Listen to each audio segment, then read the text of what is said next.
The all-new Seat Leon is about choices. Choose smart with our most connected, innovative car ever. Choose style, where every curve is like a smile. Choose finance with an extremely low PCP rate of just 2.9% from €239 per month. Choose safe with detection systems to warn you of trouble ahead. Choose a head start with our online discount voucher worth €1,000. Choose brighter and have it all. The all-new Seat Leon. Visit seat.ie. This season of the wonderful Big Interview is brought to you by Bet365, the world's favourite online betting company. Be sure to give them a follow on Facebook, Twitter and Instagram.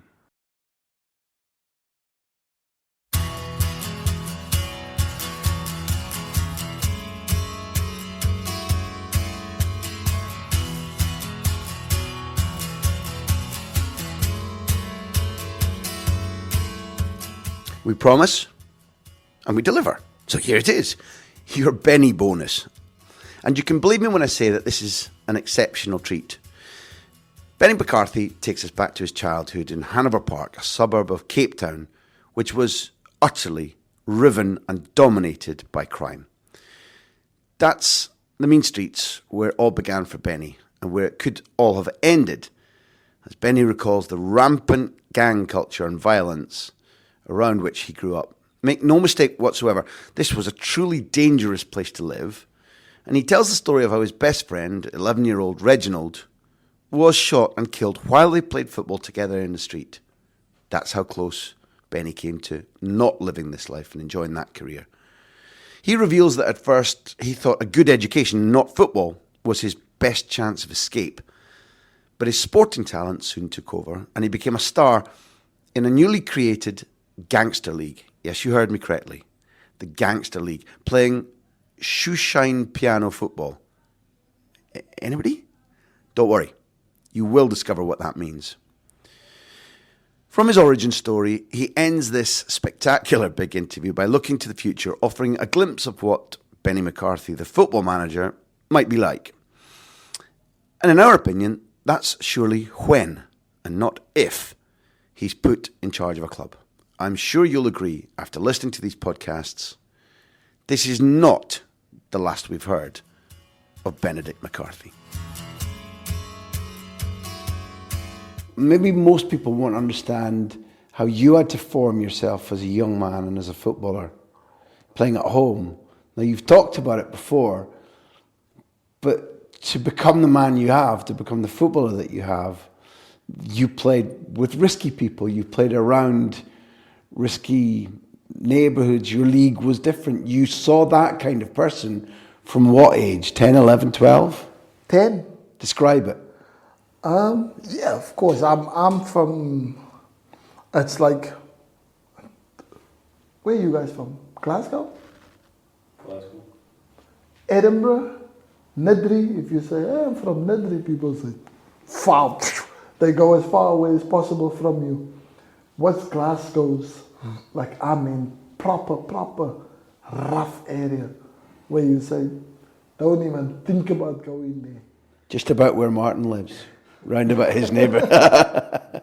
Easter House, that was area that I grew up with.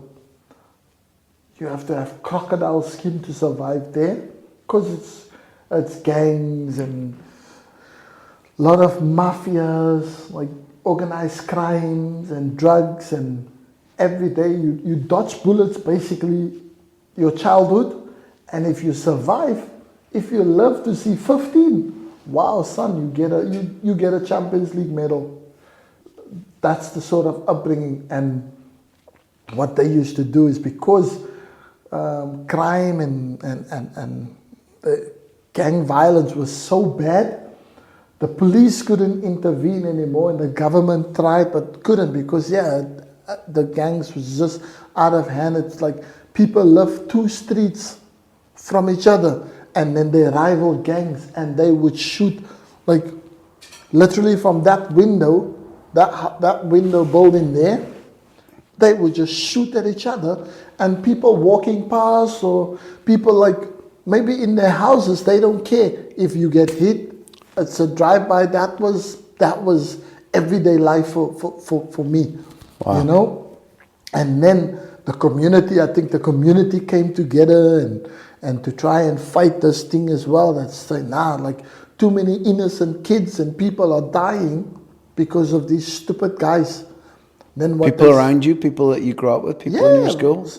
one of my best friends, guy that every single day we were together, we were playing football outside my house. And then obviously because halftime and then we have a break, so whichever house is the closest, you go and get the water and the glasses. So the wall of my house was the goalpost. So I'm the closest, so I went in to go and bring the water and you know, the halftime snacks or whatever we have, crisps or that.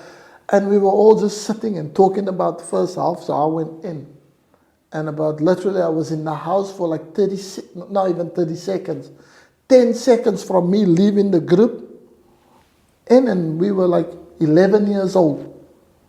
Go in the house and then just heard pa pa pa pa pa gunshots and coming towards you, and I just saw, and I was like, holy man. So I ran outside. But this is the level that we at. When you hear gunshots, you go and run for cover, and that we run to see where it's coming from. So that was just how it was. So I went outside, and obviously the guys, they were all, normally we lie on the floor flat because it's very difficult that it could catch you where they shoot down because it's normally up. So everybody was just lying flat and that, and then eventually we looked through the flats, and we saw the rival gang guys ran back to where they from, like across the football pitch. And then we're all like, hey, everybody okay? And Reginald, he just kept laying there. And as we're like, hey, more, Reg, lifted him up. Brains spattered everywhere. Oh, that was the closest I came. 11 years. We were 11 years old, and wow. So 11-year-old Reginald is just an innocent victim of a gang shooting in the general direction of another gang, and they kill Reginald. Yeah, kids playing, and they said they think we a rival gang, so. And yeah, he got his head taken off, and. Now, how do you live like that? What do you do mentally and physically to cope with that? The quicker I can get myself out of here, the better. The old thing like boxing used to be the way out of a ghetto. Do you realise at this stage that football's your way out? Or is that being too romantic? No, that's too romantic. I was good at it, better than most kids in my area. But yeah, South Africa's got like 50 million people. I'm sure I'm not better than 50 million people. So there's more talent, way better players than me out there. So chances of me making it is 1 to a billion, probably. That was, the understanding. But so hit the books and just hope, you keep on playing football, to stay off the streets and give yourself like a life expand. Why not join them? Because I would die by my dad's hand. He would beat my ass. He would beat us up so hard. So we would die that way, then die in a gang. So it was either one. So I'd rather take my chances with being home and go to school and try and make it another way than to join a gang where my dad would kill me anyway. Did that make you unusual? Yes. Did people pick on you because you didn't want to? Yeah, I was a wimp. I was everything you can think of. Leave that wimp. You let him go and play his football, and while they go and join and run around with guns or hiding guns for the gang, for the members when the police comes and stuff. So that was it. So, and then because the community complained about it, so then eventually a lot of the drug lords, they came together. How? I don't even know how.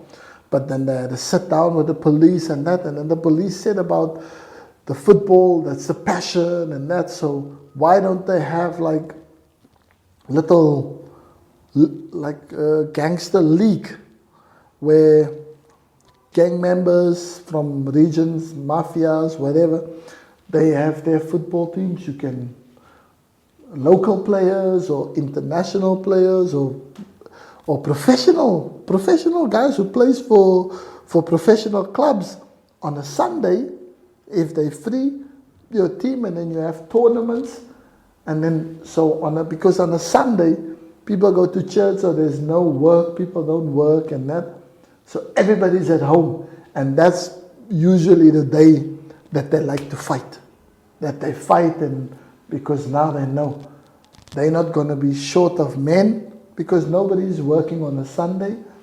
The guys are back from church. So the fighting and killing is fine once you've been to church. Exactly. You come back from church and then hell break loose.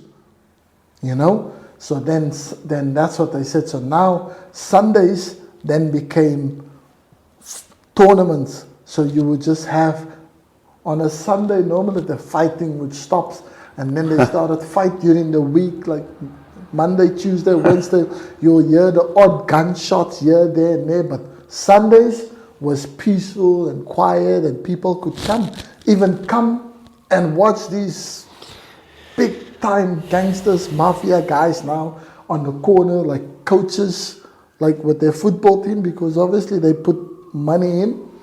And the gang in the area where I lived was called the Americans.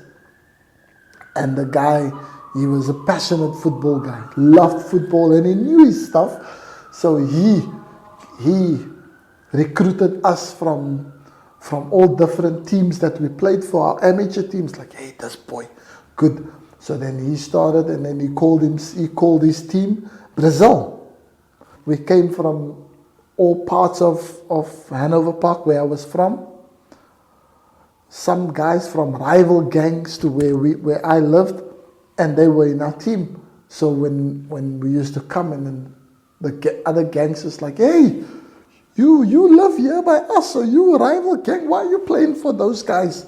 But hey, we were just kids, like 11 years old, 10 years old, and then we were playing literally against grown men. And then he's like, are you serious? You bring babies, kids for us? It's like, nah, come on, man, be serious. Like, says, hey, see if you can beat my kids. Wow. Says, yeah, they're kids. See if you guys can beat them grown men. So I think he made it a challenge for us to teach these grown men a lesson. They underestimate us because we're small and we're like 10, 11, 12 years old. Says, give them a good thumping. So the first couple of tournaments, maybe 3-4 tournaments, we got hammered because people would just kick us, and we would like, oh no, I'm injured. Like, no, I'm playing, because the guys were like really rough. Then he entered us in a normal league, a Saturday league, and he entered our team in a under 17s league. So we were like under 12s. But we were playing in the 17 competition. It still should mean no chance. So that's where the courage, and so now the guys were growing up and were like, hey, we were beating teams. And because we were playing Saturdays, Sundays, Saturdays every weekend. Saturdays we play for the club, Sundays we play Gangster League. Now, hey, we were understanding, and we started knocking, and so it's like, hey, listen, we've got a chance here, until we won our first tournament, and then it was just sky's the limit from there. We just went on and on and on. So then, because we played for I think we played for 4 years together like that, we got the name, the Giant Slayers, They called us, you know, shoe shine piano. Brazilians, we were playing shoe shine piano football because we played now for. I have to ask you, shoe shine piano? Yeah, because we used to polish the ball. Like, we were that good. The ball never got dirty when we played because teams couldn't get it off us. Like, beautiful. How Barcelona is, and that's the nickname. So I think in that way, we could go anywhere without people like, hey, Brazilian teams, hey, leave those boys. So we would go to rival gangs, maybe to go and visit a classmate or a friend, and you're scared because where you live, you're not allowed in this territory area. That's how it used to work. They beat you up. The other kids from that area, like the gangs, they'll take you, and then they let the young kids your age come and beat you up because you're not supposed to be here. This not your territory. But because we were getting that name through a football, we could go anywhere. GiftGaff gives me flexibility to change my deal to reflect my changing work situations with no penalties. Also, the way GiftGaff has helped members and our local communities who need help at this challenging time is great. Cheers, GiftGaff. With flexible plans, no contracts, and helping communities in need, GiftGaff gives back. Come join us at giftgaff.com. GiftGaff, the mobile network run by you. Terms apply. Let's finish this. Tonight, it's Sheffield United v Tottenham and Man City v Liverpool in two huge fixtures. And with Now TV, you can watch both games live for just $9.99. Hold on, they're checking with VAR. That's confirmed, it's $9.99. Unbelievable stuff. So, grab a Now TV Sky Sports Day Pass. Search Now TV Sports. 18 plus, content streamed via internet, full terms apply. So that is what happened, but let me put an alternative scenario which seems more normal to me. You build a gangster league, America becomes good, you become the shoe shine piano, you're beating other gangsters' teams, so they go, okay, what are we going to do about this? Let's beat them up or kill them. That is what should have happened. So Yeah. what the hell? Why? No, but because football was the only time where there was no fighting. Then, if you do that, then you're going to get the backlash of every other gang. Okay, now there's an explanation. Then Okay. everybody gun up against you. So then okay. you'll get shot down by even guys that's normally they're not your rivals, but because you interfere with the football. You've broken the football league. You've broken the law that was How powerful is football, Ben? Yeah, I know. Think about that, man. I know. And I think because that happened, and as time went on, you saw like, even though I had nothing to do with gangs, nothing. I was just a normal kid that went to school, went to church, didn't step on the toes of nobody. But I couldn't go where I wanted to go because I lived in the American area, so it was impossible for me to go and visit you that lives 5 minutes from me. But we're in the same area, but just different zone. I couldn't go there because I'll get beaten up for nothing just because I live there. But because of football, now I could start to go, and where I was going, like I was becoming famous. And I think at that stage, then I said, nah, I'm going to take my football serious now because it's not normal that you were 14 years old and I'm as popular as these drug lords, these powerful guys who's mafias, and not even them. They try and steal me to come and, Benny, please, and like big guys beg you. Don't play for Bok anymore. Come play for my team. I will give you anything you want. We'll this and, we'll make sure that nobody does and that. I was like, nah, but I can't because I just can't. You know, it's like, come on, man.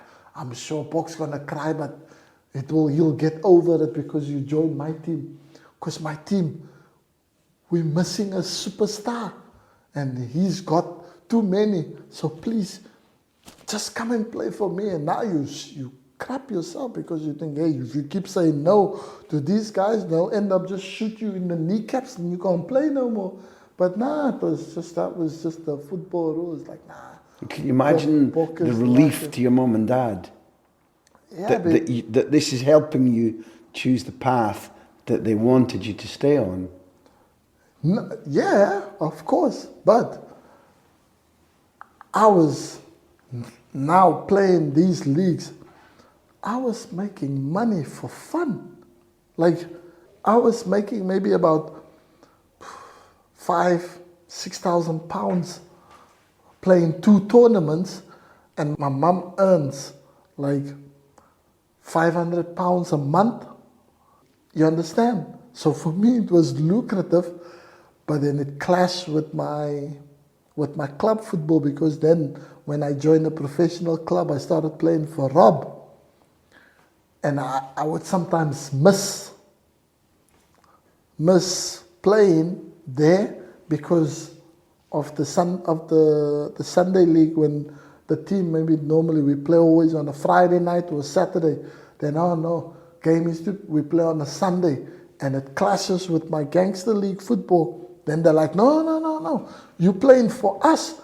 They're supposed to play on a Friday or Saturday, but I don't make the fixtures. The leagues decided they play on a Sunday. It's like, no, you can play here, and after the game we make sure you get to go and play for your team. I was like, no, I can't. I was like, so would you rather play for them or would you rather play here? So I was like, no, I would rather play there, but I can't say that, otherwise I get shot. So no, I would rather play here with my boys. So there it is, done. You're not going to play. Then I end up playing, and Rob was starting to get enraged because they wanted to win promotion to the Premier League. This is Rob Moore at 7 Stars. Yeah. And then I would miss playing Gangster League. So then I think by then, now I was 17, I played for 4 years or 5 years in this league that made me as tough as nails. And playing with all those grown men helped. Now when I was that age, I looked like I was overage for senior players because I made it look so easy. And then I was there one season. We missed out on promotion because I missed 2 important games. If we had won, we win the league. The coaches said, listen, this boy is too good for you. He's best. You send him overseas and let him go and try his luck there, because he's just going to end up ruined. Then Rob took the plunge. And what's it like when you've got a big old white guy running a club in, would you call it a township? I don't know, but it's a black area. Does Rob, as the club owner, stand out a little bit? Massively. And now you've got, he drives also, he drives like your rich white man's car in South Africa, big Mercedes. And then he comes to my house, and everybody there is like, hey, who's this in this Mercedes? This is like what you see in the movies, you know? And people are like, it's like a white guy. Oh, no, he's with Benny, Hey, Benny, who's this guy that's with you? Nah, it's a football coach. Yo, so you've made it. Ah, man, well done. We always knew. Yeah. I was like, oh, no, I didn't make it. You wanted to come and see my parents, and then...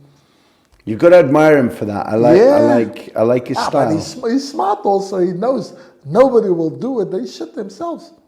So if you do it, they know that you're genuine. Otherwise, you wouldn't have done it. You understand? So it's also very smart from him to do it, because being the first person to do that. So then this was what happened. So Rob came and then he met my parents and that. My mom is a bit skeptical. My mom is like, school first. He's going to school. Football, secondary. Finish matric. Wherever he goes or wherever you take him, you tell him they must put him in school to learn and he'll have to go to university. And I'm like, Mom, when you make it as a footballer, there's no universities, there's no nothing, it's football. And my mom is like, you will go to school or no football, period. And I'm like, fucking woman, man.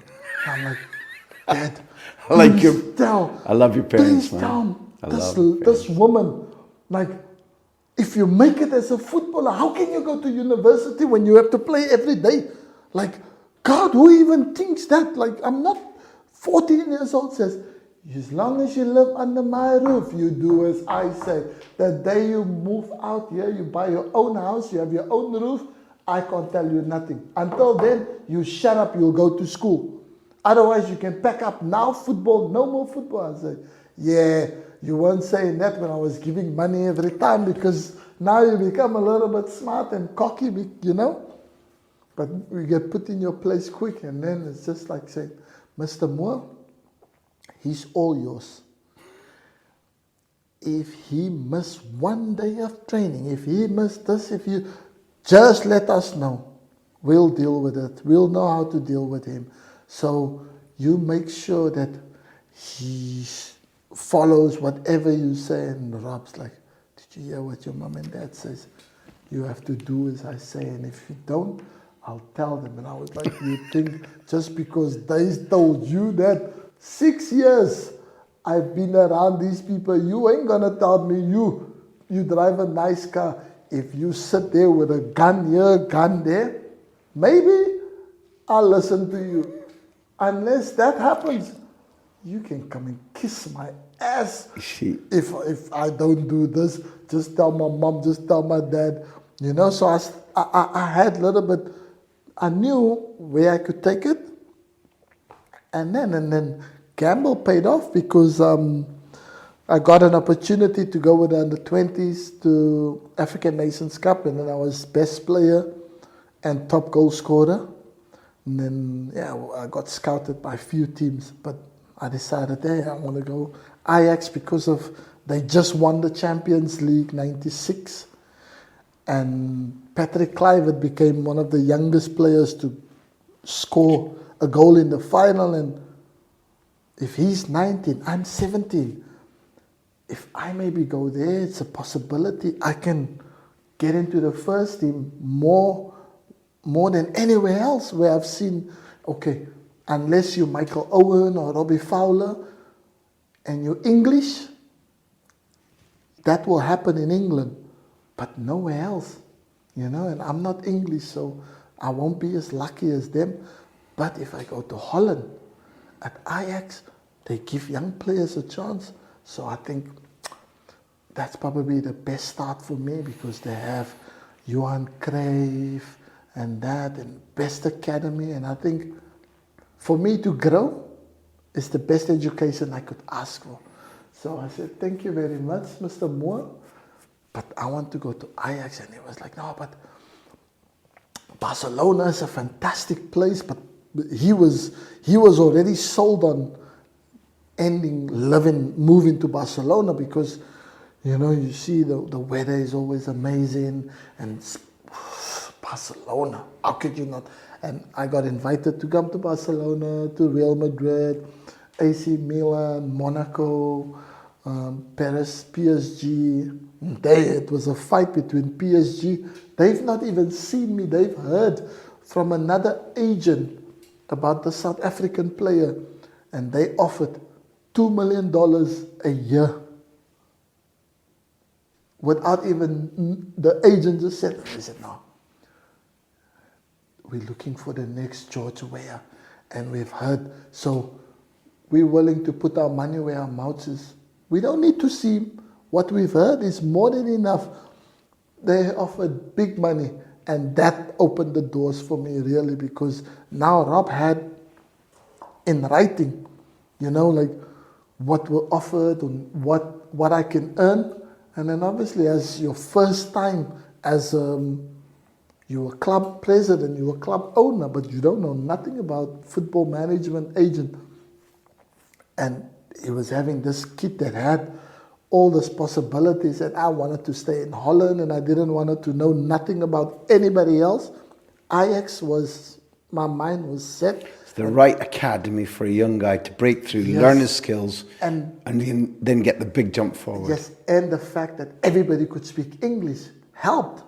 And above all that, I wasn't going to feel out of place, because wherever I looked around, it's like, okay, there's one like me, there's another one, there's one. So it was a great mixture of black players and white players. So you don't feel like, oh, you're the monkey in the zoo, you're the only black guy there. And, you know, it's like, when is somebody going to throw you a banana?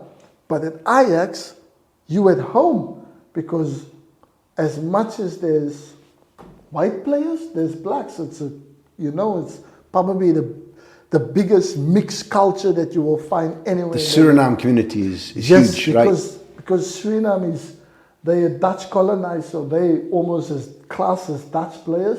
So all of them, if you're Suriname, you Dutch. You're not a foreigner. So, and if you're good, Ajax take you. So you had like so many, and I was like, my God, it's like I never even left South Africa. That's how many black players there was. Our beautiful venue where we've had this fabulous big interview is going to close soon.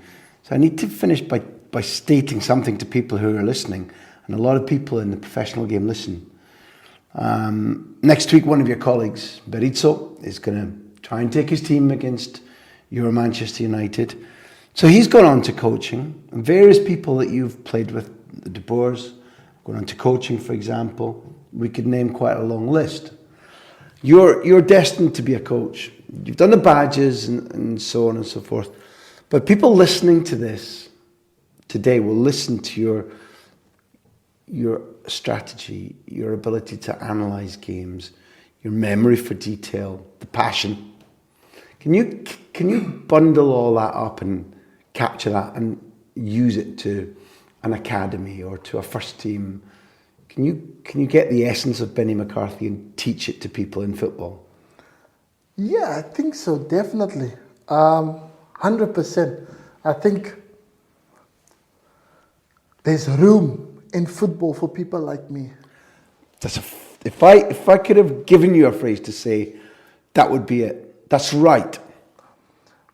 Because of where I came from, what I had to do to get where I am, and I had to work damn hard, probably harder than most people. And when I sit back now and I visit clubs and academies and that, and I just look and I see so many wrongs in our football, it's because they forgot the essence of what it is to be a footballer. It's to have the drive, to have the passion, and to play football purely because you love it, and that you can't see yourself doing anything else than play football for free. Not for what you're going to get from it. And in the modern day, there's too many of that. Clubs make it difficult also for players to really be hungry to make it, because they throw money at you if you're 9 years old and you got a little bit of talent, just so another club can't snap you up. So they tie you up, whether you're going to make it or you don't going to make it. That's your problem. It's not our problem, but we've got the best talent at that point. So I think that, because if you're 9 years old already, your family get bought a house, so what inspiration is there for you then? It's like, listen, I just have to ride this wave until I'm 15 if I make it. But until from now till I'm 15 or 16, I would have made enough money for my family to be well off, and I'm driving a nice car. And if I make it as a footballer, then I make it. If I don't, well, I've people get too comfortable. Thank you.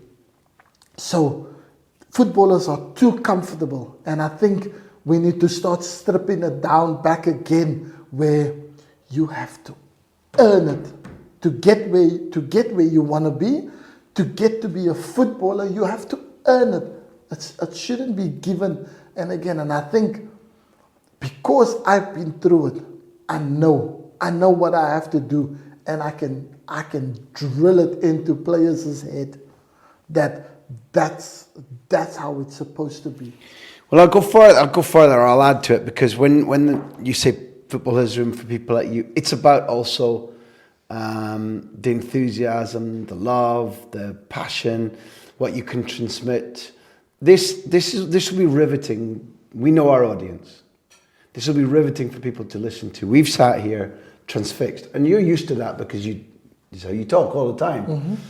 But there'll be times when somebody gives you, the B team to earn your spurs at a club, or somebody says to you, you work with the academy, or somebody will give you a first team one day, for sure.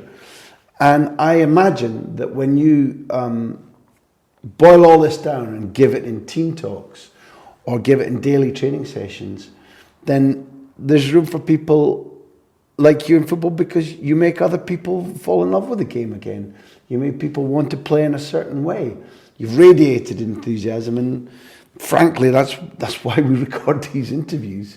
And people accuse me of that. Maybe sometimes my love of football comes out by me talking too much or interrupting the guests or whatever. But I feel I've met a kindred spirit today. A man who's achieved lots of things, and a man who's given us huge pleasure this afternoon. Benny, you're a hell of a guy. I feel this is only part one.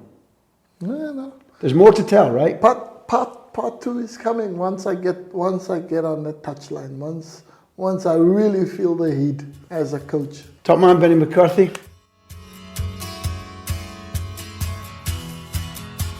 The Big Interview is produced by Backpage and me, Graham Hunter. The music you always hear, the music that you love, is Beer Jacket. You can enter exclusive competitions and put your questions to our future Big Interview guests by getting on the mailing list at grahamhunter.tv. Yes, several thousand of you have done it, but come on, slackers at the back, sign up. Thanks for being there. Without you, this would be fun, but a lot less fun. See you soon.